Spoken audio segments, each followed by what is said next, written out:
Everyone wants content that looks polished, cinematic, and scroll stopping, but the editing app you choose might matter more than the camera you use. In 2026, creators and brands are editing faster than ever using AI-powered tools, auto captions, templates, and mobile-first workflows.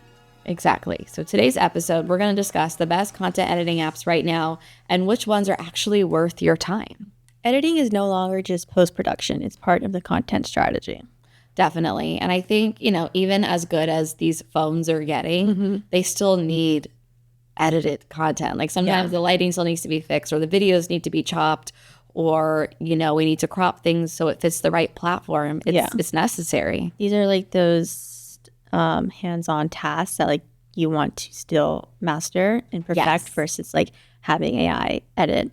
Like exactly, etc. And that's what we'll talk about today. Yeah, and even if not for your brand, but also for your personal post. Yes. And what we're seeing now, trend-wise, is faster-paced content styles. Attention spans are shorter. We say it all the time, but expectations are higher. Dead space, slow intros, long pauses immediately will hurt retention. Yeah, I mean, that's like what we said. I know we said this in the last episode that we filmed, but you really need to grasp in the first 2 seconds.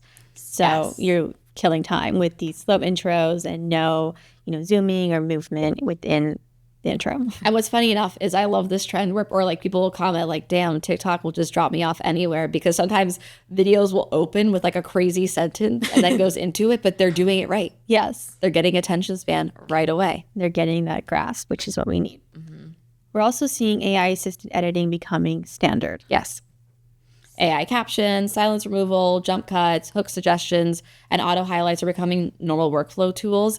And we couldn't recommend that more. If it helps you, get the content done, then use it as a tool. Yeah, I know that there's some where you can drop a long form video and it'll like AI grasp like the most interesting 30, 45 second. Like you can choose the length of the video that you want it to grasp. So that's a great time saver. Exactly. You want to use AI for. And something also we're seeing is that brands are posting more frequently. Brands aren't just making campaigns anymore.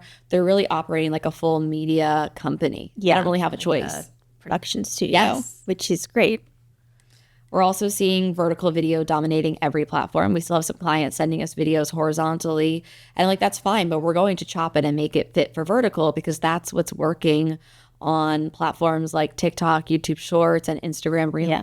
So, I mean, TikTok definitely changed the behavior. I know, like, we've seen YouTube incorporating vertical for shorts, which I feel like was just crazy because all we've ever known was YouTube horizontal. Yes. And honestly, it's making it easier for people too, though, because with these editing tools we'll talk about, you could edit the video the right way once and then put it on all 3 platforms and not have to stress about it not fitting. Yeah. And then also, too, LinkedIn is starting to use now vertical videos. And I've been even testing it with my personal accounts and just some of the videos that I would put normally on TikTok and Instagram onto LinkedIn. And LinkedIn is pushing more vertical again. Yeah, I know before in the past we'd have clients send us LinkedIn specific like sizes, and I'm like, we already have it in Reel. Like, I want to use the Reel because it'll perform better. Yes. So. And captions and pacing are really driving retention. I think people think like good content starts with like, oh, I took all this good footage. But sometimes it's not all this good footage. Sometimes it's just, pacing, like just little clips, little teasers, add some captions, pull people in, and that's going to be enough to have success. Yeah. And not necessarily having all of the footage. Yeah, or all of the editing can't save a bad video, and that's something we'll get into. But it's important not to focus too heavy on these like crazy B-roll and cups and fast forwarding. Exactly. They have to find balance. And better editing directly impacts watch time, retention, and discoverability. I think audiences will forgive lower video quality because they'll just know that, oh, this is something they took right away in person. Like, they're not trying to expect it to compare to professional quality. Yeah, those imperfections or people, again, is something that they're looking for. Yeah, and what's interesting is I recently went to a wedding, and at this wedding, my friend hired somebody who just did literally like TikTok and Reel style content, in the moment content. And it was with her phone, and she, of course, the good lighting and, etc. But she was doing all of that on the fly so they could have those immediate moments captured. And it's not, taking away from a photographer, videographer, but it's that additional content. Yeah. And people crave it and they love it. Or even like when I get asked to fly out for client events, people are like, but don't they have photographers? Yeah, Don't they it's have different. videographers? I'm like, yeah, but I'm coming at it from a social media eye, editing in real time, posting it in real time, and no one has to wait for the edited content. They get it right there in the moment. I mean, that's crucial, especially for a day like that, because I'm sure there's moments that you want to capture from your point of view. Yes. It's like when you're on vacation, like those photos and videos that you captured almost as if you're like your own photographer. Yes. But from your point of view. So let's start with one of the like OG apps in my mind is VSCO. Yes. VSCO. It's an aesthetic and lifestyle creator favorite. You don't have to have the paid version. The free version is quite good. I have the paid version, and I want to say it's really cheap. Not expensive. I don't want to say that too loud so that they raise the fees, but I want to say it's like $20 for the year. Yeah, that's nothing. Yes. But that is definitely like the OG of like creating an aesthetic like feed, a landscape, and like playing around with like your creativity, like no matter what your focus was for your Instagram, even if it's just for your friends. Yeah, and that you was can the best even part. save your own like filter and name it and create your own filter. So you could take a couple different options or lighting. And if you say I want my brand, or even if it's not, you know, the whole feed, but it's just one event to have this look, another event to have a different look. Yes. You could do that per Or even event, like eras, per carousel. I remember. Exactly. Yeah. Or if you're doing like a throwback, like recently for a client, we did some throwback photos and we put them through there to make them look a little older, to like hint at the nostalgia. So VSCO is good for that. It's signature filters, color grading. It gives your photos more of a cinematic feel. Yeah. It's really popular with like travel, fashion, wellness, and lifestyle creators. And then on there too, you can also resize things for different platforms. Yes. And it will tell you. So a lot of times too, if you're taking a photo from an iPhone and you're not going to the 19:6 ratio, you're going to have it in like the 4:5 ratio. Yeah. You can then crop it for a story on VSCO with the right filter. So when you add it to like Instagram story or TikTok story, it's already resized. That's great. Yeah, I mean, like you just said, it's creating that cinematic, like production, like feel, Yes. rather than like artificially produced or like overly polished. Like it's just your own. Yes. You know? And VSCO is strictly for photos. Yes. So when people are thinking like I need to edit a photo, like honestly, a lot, even my like own photo dumps, I run them through VSCO and clean up some of the lighting. Maybe I don't use a filter. You could also clean up the focus. Yes. You can blur like around an object. Add like gradient. Yes. For that look. I mean, it's like even when you're watching TV, when they go throwback to an older scene, they add that, you know, they do. feel. That's how So you know. it's literally photo editing for dummies, is what I say. Like you can do a photo edit really quick and For OG you're done. dummies. Exactly. Yes. So another favorite that we love is InShot. When people ask us to this day, even around the office, anyone who works with us, we always say InShot. Yeah, and that's also not an expensive one to have. There's a free account for a little bit too. You could like watch a commercial or video and still get to use some of the tools for free. But when that runs out, it's still worth getting the premium. Exactly. After a while, you Yes, the premium is so worth it. It's really inexpensive. So InShot, there's video editing, photo editing, and you can do collages. I am that OG millennial who still loves a collage for a birthday post. Oh my gosh. I love it. I eat it up. And the ones on Instagram, they only have a couple options for their grid. Yeah, For stories. I don't like it. Yeah. And you can make your grids for stories. You can do all different sizes. So they have that feature, but they have the photo feature. But I think you and I use I mainly use it for for our video clients for video editing. for so many reasons. I'll say one of them is underrated is the audio. Yes, you can strip audio, upload audio, Really even play- find tracks. Play, fade in, fade out. That's where I really learned even how to fade in, fade out, because that's what I was going to say is that InShot really took away the intimidation factor of video editing someone who that's not like my main focus. It's Yes. professional level. Yes, you can add transitions. You can have things flow nicely. Something also too to note is when I was in my master's program, one of my professors showed us InShot. And it's funny because everyone thinks like, oh, you used Premiere and you used Adobe only in your master's and you only use Photoshop. But I was like, no, a lot of my professors were working in the industry and they were like, you don't have time to play around in Premiere. No. You need to get a video done quick.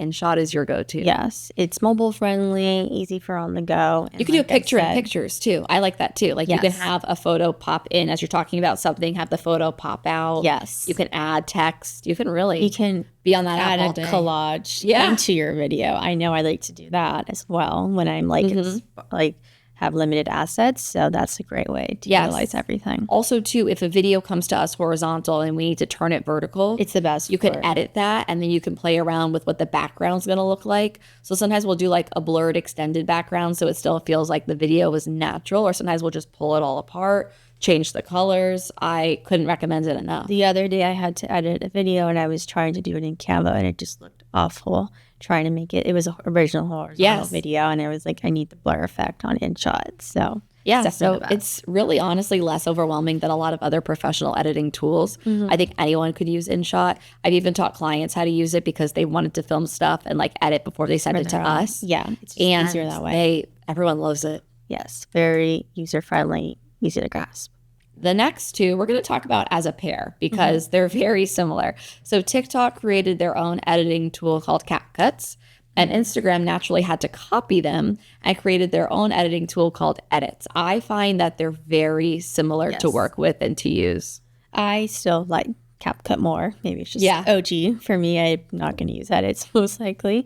But yes, they're both the fast-paced short form content category, like for video editing. Yeah, and now I think the video editing tools on CapCuts and Edits are not as good as like InShot, but what they're good for, what they do shine for, is templates. Yes. And trends. So if you're like, how do I do that trend? How do I find that template? It lives on there. So that's a good place to start too. It's a great way to like mimic what you're seeing. Exactly. Because it shows you already like in the app of what's trending, and you just can literally just drop it in. Yeah. Or if you have no creativity in you, if you're like, I have 100 photos from Alaska, what do I do? You can drop it into a template, and then the video just edits and goes. It has like the timing spaced out, the audio that matches the transitions. So yeah, if you're not, in the industry, or if you're new, I would start with this because bulletproof. And even if you are, but you're just like, I want to do something trendy, it's there. My only caveat to these platforms is that they're not as good as like if you want to change that template. Sometimes you get stuck with the template and you might be like, it's frustrating. I think just use it for what it is. It's not going to be your end all be all, but it's good for those quick hits. It's good also just to post it directly to the platform. Like I know for CapCut, you can post when you're in the app directly to your LinkedIn, of course, because they're linked. I mean, TikTok. To your TikTok. Yes. Yeah. So yeah, it's very great for two-step process. It is. But now the other end of that is if you're making it on CapCut and you're downloading it and you want to post it to Instagram or to YouTube Shorts, you do not want it to have the CapCut logo watermark, because then those platforms will see that it was from a competitor app. And same thing for edits. Yes. So if you're going to download it in like a full video or pay for that full video feature, or I say download it elsewhere or edit it just for that platform and post it to that platform. And then edit. Because the platforms don't play well together. They don't want competitors intermingling. No, it's not. It's great engagement for its original platform, but the minute you start cross-referencing, you can see plummet in your engagement. Exactly. And there's some trends that people are like, wow, everyone's doing this video. Everyone's using that song. Like, why? That's probably why. They probably found it on a template. Yes. So I think, if you're finding yourself like, oh, this video again, it's because of that usually. Like right now, Hallelujah, that's everywhere. Oh, yeah. I also have why. The other one, I forget the song, but it's like that loud, like kind of rap song. And it's like, be realistic. No. And it's like videos of people's vacations. Like that's everywhere I have. Because I guess I was looking up vacation talks. Another one is Canva. We are big fans of Canva. Yes. I feel like I was an early adopter of Canva when it was first just an app and not even like a whole desktop. Yes. And that's become a brand and business favorite. A lot of companies are opening Canva premium accounts and even shutting down their Adobe Photoshop accounts. It has great assets, great tools, great editing. The other day I was editing a photo. I know we're talking about videos, but I was editing a photo and like all content. A black speck was on the roof. It was like part of like the structure of the house, but it was getting in the way of my graphic. So I was just able to like click select and delete. And I was like, It's amazing. It is. It is. So Canva's good for not just social media content too. You could do presentations. You can do reciters. You could do invitations. People do wedding invitations on there. They even have print services. So if you make business cards, you can get them printed right from Canva and they'll ship them to you. For social media, I recommend that for any sort of graphics that need to be made or carousels. I know some people are starting to lean into Claude and ChatGPT, and it looks really rough on those platforms. Canva's quality is still a higher quality. I just always tell people, if you find a template on Canva, so did everybody else. So then just change it a little bit, or add your colors, add your branding, add your fonts, make it fit like you, because otherwise your post is going to be out there like everybody else's. And that goes into why I like Canva. Yesterday I had to edit a video for a client, and I know we have a brand kit in Canva. So instead of using InShot, I used Canva because I had their brand kit for their fonts and for their colors. So it saved me time not having to remember the name or color code and their logos, etc. So I was like, okay, usually I don't use Canva for videos, but it's easy. It was pretty like seamless editing process because of that time saver. And as an agency or a business owner or brand, it's like impossible to remember every hex code and to have all the logo files and everything like quick on hand. Especially and Canva makes it a breeze with those brand from kits. my computer to my phone. So for that reason, I was like, Canva won this battle for today. So we call it a favorite app because you can have the app. You could also do it on desktop. And then they even have a downloadable app. So if you don't want to have it like in a browser, you could have Safari. You can have it in your applications as well. And the online like phone app has gotten better than it's ever been. You can really do everything there, where it used to be like a little more limited. It was a bit glitchy, not the same. So something we always go back to, another app we always talk about, is Captions. Of course, a lot of these apps and like platforms are having built-in captions added, and you can do it, but they're clunky to edit. They're not as good. The AI gets a lot of names wrong. Our favorite literally is called Captions. It's been a favorite for years. I feel like it's OG and it's great. There's probably hundreds now at this point, but that one is the best. Still the least glitchy. Like even if I try to do captions on the platforms themselves, like Instagram or TikTok, or even using Canva, it's still kind of glitchy. The layout too, the like presentation itself, let alone the like actual AI generation, it's not great on Canva, I noticed. No, and with Captions, you can change the colors, you can change the fonts, you can have it emphasize certain words, you could just leave it plain. I know a lot of the videos I post for Goat and myself, I keep it pretty simple because I like the simple, but like some people want the words to fly in and fly out and to have like magic ink, and you can go crazy with it. You can also translate videos on there to different languages, and it's pretty good. So if you have to post something from English to Spanish or vice versa, or German, you can do that right in there quite easily. Seamless. And it's funny, with all these editing tools, you can almost tell which platforms people are using when you see these videos, just because of how distinct these features are, and just how much you and I are in these apps, and just can tell we have the eye for it. So that's all the more reason for when you can customize something and save it as your brand look, do it. So that way it looks like you, people recognize you, and it's not always looking like everybody else is on the internet. You see more the like creativity more than like the production, like standardized, that if you see it as a template, like you said, everyone else did. Exactly. And I think, the shift and the takeaway here is that AI tools are making, editing faster, but like we said, it can make content feel similar. So just knowing how your brand can stand out is going to set it apart. I know a big point, everyone saw that videos were promoting the best, but it was still kind of like, well, like then I have to hire a videographer and I don't know how to. So now this has become like accessible for people to grasp. And AI is, it's automating cuts, captions, hooks and titles, clip selection, background cleanup, visual enhancements. Like that stuff I totally promote, because it's not going to look like everybody else just because those little things were added. That's still going to help save you time. And then it's keeping your brand at the same time, like putting real people or putting yourself in it. That's still going to make it feel real. And you're just using these apps as tools and not replacing the work. So, if it helps you and it helps us get you to 4 videos a month or more, great for everybody.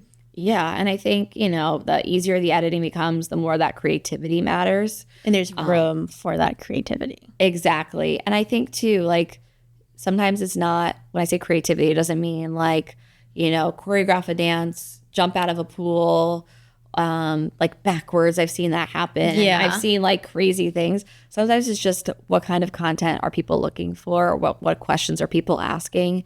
And that's going to be better than anything else. But when you have the time, because you're not spending hours and hours editing, Yeah. you can make some more of these videos. Yeah, you can use that time elsewhere to increase the volume. Yeah. So now that we've talked about a little bit of AI and our favorite apps, let's move on to what actually makes content perform well. Because just because you have access to all these apps and all these tools, and we all have a phone now, so everyone can really, create content on the go. Yeah. What's really working? Yeah. I think people over focus on like fancy transitions or like perfect aesthetics and like over editing. Yes. Too much noticeable. Like we said, we can really tell what platform you do or what editing tools you're using, and not really focusing on the messaging that you're trying to convey in the video. Exactly. I even saw a video the other day where like between every transition, it was like shaking, and then it was like black and white, and then shaking and black and white, and it was just a lot. Like I couldn't watch it anymore. It was too much like zoom, like Yes. transitions. Yes. I was like, it was hurting my eyes. Exactly. But what performs best, like we talked about, strong hooks. If the first few seconds don't create curiosity, people are on to the next. Performs best is storytelling. Audience are staying for the narrative and the emotional payoff rather than, like we just said, all these like editing and transitions. You still have to focus on the message that you're trying to convey, because you could still lose people. How often I can like sit, like down and listen to a TikTok or like have it playing while I'm doing something of somebody telling a full story, because now I'm invested in the story. Then I'm watching part 1, part 2, part 3. Yeah. Because as humans, we do like a beginning, middle, and end. We do love a story. We do like to be in on something. So you can do that in content. Another Even thing with that's short form, even though it is Yes. short form, you still want to make it like a series and Yes. like in that way. Yes. Another thing that's working well is clear messaging. We have a lot of clients who, they understand what they do, but we try to tell them like break it down even simpler or talk about one piece. Don't go so big and so vast, because then it's not so clear. And people are on social media usually to distract themselves, to get away. They're not trying to like bog down. Yeah. I mean, it's something we try to say with our clients is like, we want to focus again on like the educational Yes. pillar. So this is a great time to convey your education. Yeah, and having a conversational delivery like a podcast or talking to a friend or like in a car or, right to the camera, that does really well as an emotional connection and just quick pacing. Yeah. No one wants to be like, hi, my name is Kassie. This is Kassie and Sofia. Welcome to our podcast. Like you're losing people in the first 10 Yeah. seconds. Yeah. Really just get right into it. Another thing I see and I love, especially that influencers will do, is that they'll respond to comments with a video versus responding. And I think that is a great way to like grasp your message and really tell your story and show your personality, etc. Yes. And to extend that content just a hair further. Exactly. And when you're using these tools, really remember that audiences still want less perfection, more personality, and just more real opinions and reactions. Yeah. Don't get bogged down in like, well, this tool, I can't make myself look like prettier, or I can't make myself You can't look... Photoshop a video. So No. like, But that's the beauty of it. Exactly. That's why I enjoy it. Even like podcasts, like some of my favorite podcasters, they're like recording in the studio right after like a workout class. Yeah, or they're in And, sweats. yeah, they're in like a workout, like matching sets. So their hair may be crazy, but that's like the beauty, and that's like what we're looking for is those small imperfections. Yes. So editing should enhance the message, not distract from it. And we're going to close out this episode with some workflow tips when using these apps from an agency perspective. So we always talk about batch content filming. If you have all these apps, but you don't have content film, it's not going to help. It's not going to go anywhere. But if you can literally be like, okay, I'm going to block out an hour of my week or an hour of my month, change my top a couple times, but get all the filming out the way, then all you have to do is sit down and edit with these tools. Your videos are done. Yeah. And that, now you have these tools and help for this to streamline the production of the editing. So you have more time to film and more videos to create, post, etc. Yeah, and once you get the flow of it, you can reuse the template strategically. You don't want every post to feel identical either, but you can start with those as a framework and just edit and tweak. Yes. And then you can also create caption presets. Yes. You could also repurpose your long form content. So say you already have some of these big videos, or like we have a client who does big events. We can take their long form content, make them into small short videos, and you're not recreating the wheel. You're using what you already have. That's something we do here with this podcast. We have the long videos, and then we have one long video on YouTube, and then all these shorts that we post. Yes, we're not filming them to fill them extra. Exactly. And then remember, keep your branding consistent and really organize, the footage properly. You don't want things getting cut off because of captions or buttons, and make sure your words are spaced where there is room. Yeah, you don't want like the captions like on your forehead. Exactly. And some common mistakes to remember, when using these apps is don't overuse a trend. Yes, or copying your competitors too closely, then you're losing the you. Yes. Don't lose your brand personality just because I think some people get caught up in like, there's this trend, there's that trend, there's this. Still be you. No one to like call it quits. Yes. Following all the trends is not great. Or having a balance of like, if you want to try one trend a month or one trend a week, maybe, but have your own content. Yeah. Or I love when people are like had to hop in this trend and they give like a twist or make it themselves. That's still, everything we just said above. Another thing is to avoid prioritizing speed over clarity. Yes. Don't just edit, blurb stuff out either. Because you can and because it's quick, because it still should have some reasoning behind it. And I think the big takeaway there is consistency and clarity will outperform perfection. And these apps are just tools to get those things out there, but not to make anything perfect. And I think, if you take nothing else from this episode, editing apps are shaping internet culture more than people realize. Yeah. Also, AI tools are dramatically speeding up content creation. And that's something we're so happy to see that everyone's able to hit that like video margin of what they want. Look, if you're a business owner or you're an entrepreneur, you probably never thought you'd be a video editor and you would be like the star of your videos. Well, welcome to it. Or behind the camera. Yeah, you don't really have a choice, in today's world. And, all these different apps, they serve different creator styles and different purposes, but probably your favorite influencer, your favorite brand, they're using multiple tools as well. They're not just relying on one. Yeah, and good video editors or good, just knowing your brand knows which tools to use and which not. Yeah, and simple editing often performs better. I think don't over question, a cut, or don't overthink, the song. Yeah, just go with your gut sometimes and get it out there. Storytelling and personality will always win long term over your crazy edits and definitely. And in 2026, everyone has access to these tools. So really remember, what stands out is not just polished content, but it's whether audiences really feel connected to you and to the content itself. And the story. Yeah.